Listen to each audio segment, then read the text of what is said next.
Hi there, I'm Tomo Bystad, the head of product creation for Metalwoods here at TaylorMade. Today I'm here to talk to you guys through about the new SIM2 line of Metalwoods, specifically starting with the driver. Now the driver is obviously called SIM2. It's based on the shape and motion technology that we saw in 2020. And so before we go into the specifics of this driver, let me talk you through what the shape and motion technology is really all about. Basically what we're doing is we're creating a super aerodynamic head, obviously raising the crown, creating a low inertia generator feature on the sole here to position all that weight really low to the ground and as far back as possible to create high inertia. And we're doing that in combination with this asymmetric sole feature, right? So we're actually shaping the sole to conform with the golf swing and the downswing to create maximum aerodynamics through the impact zone. And so that's really what that shape and motion is all about. It's about breaking those trade-offs of putting great aerodynamics together with high MOI and low CG.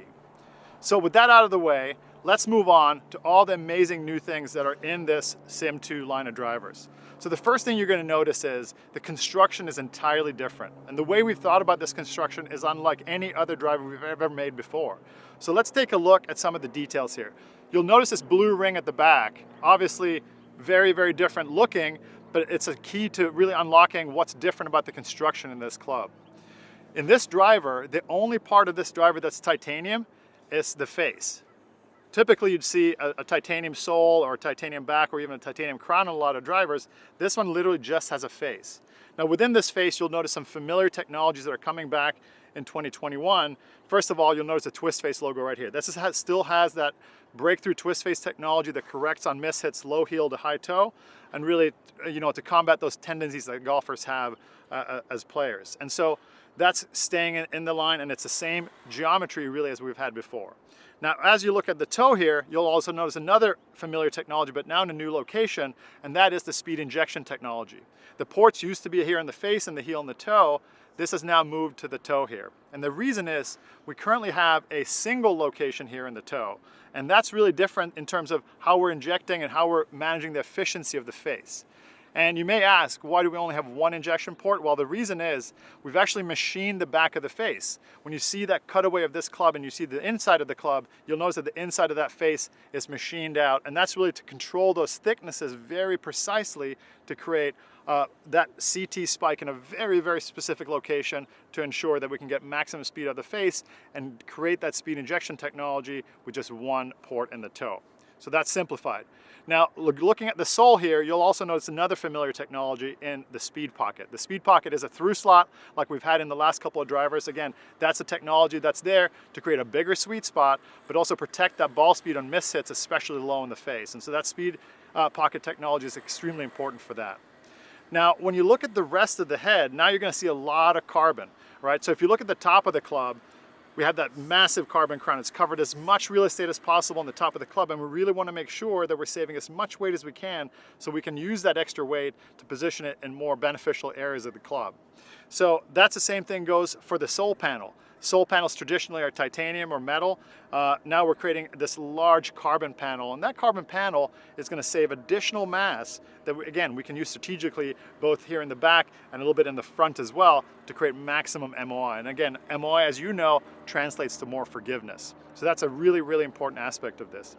What this all does for us is it essentially creates an ability for us to create more MOI in the club, more forgiveness, more MOI, through having more weight in the back of the club. And so you'll see these weights at the back here be much heavier than previous generation TaylorMade products in this driver category. So really, that is really the fundamental recipe of that carbon in the crown and the sole.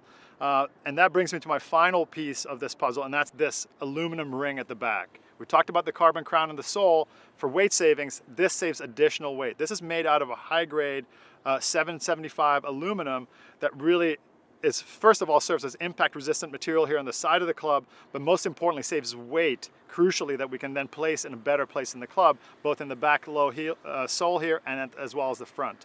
Now this piece here is made through a really complicated process of forging. We forge it first, then we machine out the inside, then we also apply a beautiful anodized blue color to it again, so it really stands out there at retail, looks beautiful.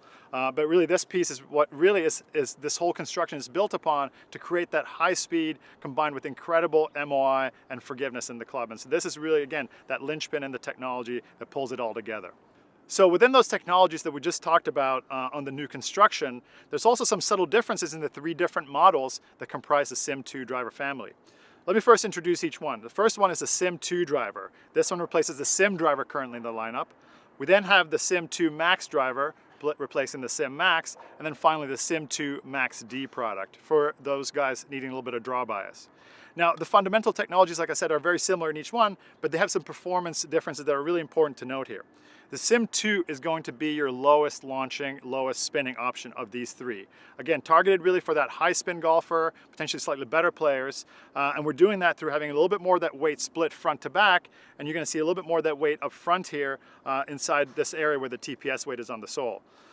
With the SIM Max, as the name implies, it's our maximum forgiveness product. This has our highest inertia in the lineup. The inertia is up hugely from 2020 on all three models, and the SIM Max continues to be our most high inertia product, the SIM2 Max.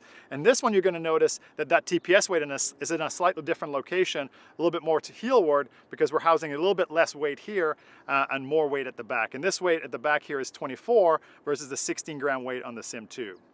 Now moving on to the SIM2 Max D. Now this is a really exciting product for us because we had a mission here to create a product that had that draw bias, and in fact we wanted to extend the amount of draw bias that we provided the golfers while also maintaining really good MOI and good inertia in this product.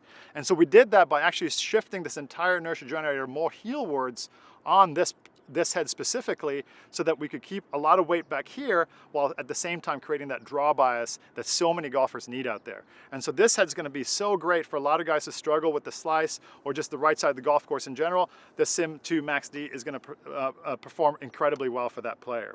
So in terms of spin rate for all these, you're gonna see again similar differences that you saw in the 2020 SIM lineup.